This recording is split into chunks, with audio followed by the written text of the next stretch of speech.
No one tells you this part. No one tells you that the moment your dream starts working is the moment that you start breaking. The thing that you prayed for, the momentum, the opportunities, the growth can quietly turn into exhaustion. Not because you're doing something wrong, but because you're doing something real. My name is Jackie Morreale, and I'm the host of Wisdom for Wannabes, a podcast that seeks to discover wise words in business, beauty, and betterment. Today, I am joined by my thoughts and my dog and muse, Lily. Let's talk about burnout. I hit the moment recently. From the outside, everything looked like it was coming together. Building something from scratch, interviewing incredible people, creating, connecting, growing. Opportunities were showing up faster than I expected. Behind the scenes, I was tired. Not just I need a nap tired, but deep tired. The kind where your body hurts, your brain doesn't focus. Even the little things you love, like drawing Lily, start to feel heavy. What scared me the most was this thought. Why do I feel this way when everything is finally working? That's when it hit me. We've been taught to see burnout all wrong. We think burnout means you're doing too much. You need to slow down. But what if burnout isn't failure? What if burnout is a signal?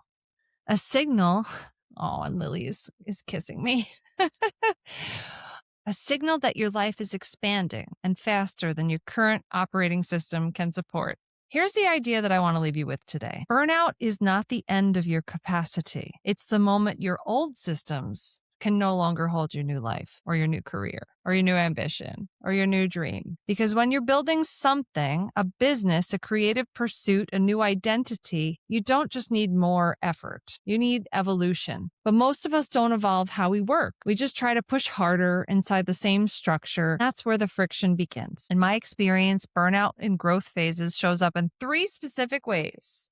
You're succeeding, but resenting the process. The thing that you once loved starts to feel like an obligation. 2, you're busy, but not fulfilled. Your calendar is full, but your energy is drained. 3, you're expanding, but your systems just haven't caught up. You're still doing everything yourself in a life that now requires support. You are so cute. And that's not failure. It's a mismatch. And mismatches don't get solved with more hustle. They get solved with awareness. So instead of asking, how do I push through this? I started asking, what is this moment asking me to become? And the answer wasn't just work harder. It was work differently. So I want to give you something that you can actually take with you. If you're open to it, for just a moment, let's take a breath and let our shoulders drop.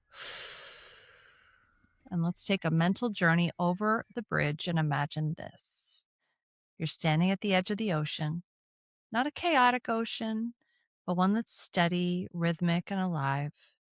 The tide is flowing in and out effortlessly. You're not controlling it, and you're not forcing it. It just flows. Now imagine that that is the current of your life. Opportunities flow in, energies move through you. Things shift without you gripping on so tightly. You don't have to chase the wave, you're already in it. And instead of pressure, bring in gratitude. Gratitude that you get to be here, riding the wave, that you get to create, to build something that didn't exist before you imagined it, before you created it. Feel that for a moment. It isn't chaos, it's courage. You are allowed to enjoy the ride. When I started seeing burnout this way, not as something to escape, but something to listen to, everything shifted. Not overnight, but intentionally. I simplified where I could, started thinking about support, and stopped measuring success by output, and started protecting the energy that created it. Because the truth is, you don't build something meaningful by driving yourself to the ground. You build it by becoming someone who can sustain it. So if you're in that place right now, or have been, where things are growing, but you're exhausted, I want you to hear this clearly. You're not behind. You're just at the edge of expansion into a whole new version of what you're working on. Make more time to do the things that you love to do, like draw your dog or just give her a hug. Have a beautiful day.